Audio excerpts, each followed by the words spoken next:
শুধুই পাহাড় নাকি হাজার বছরের পুরনো এক বিস্ময়কর সভ্যতা? বসনিয়ার বুকে দাঁড়িয়ে থাকা রহস্যময় পিরামিডগুলো ভাবাচ্ছে পুরো বিশ্বকে।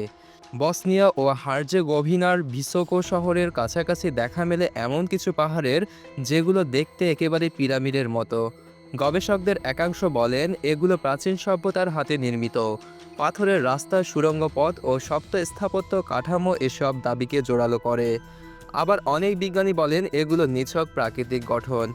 তবুও প্রশ্ন রয়ে যায়, মানব সভ্যতা কি প্রাকৃতিক পাহাড়কে রূপ দিয়েছে, নাকি প্রকৃতি নিজেই পিরামিড করেছে? আল্লাহ সুবহানাহু ওয়া তাআলা পবিত্র কুরআনুল কারীমে ইরশাদ করেন, তিনি এমন অনেক নিদর্শন সৃষ্টি করেছেন যাতে জ্ঞানবানরা চিন্তা করে। বসনিয়ার পিরামিড আমাদের স্মরণ করিয়ে দেয়, আল্লাহর সৃষ্টিতে আছে এমন রহস্য যা মানুষকে বিস্ময় আর চিন্তার মধ্যে ফেলে দেয়।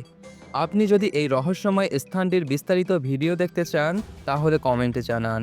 আমরা ইনশাআল্লাহ পুরো গবেষণা ভিত্তিক ভিডিও নিয়ে আসব।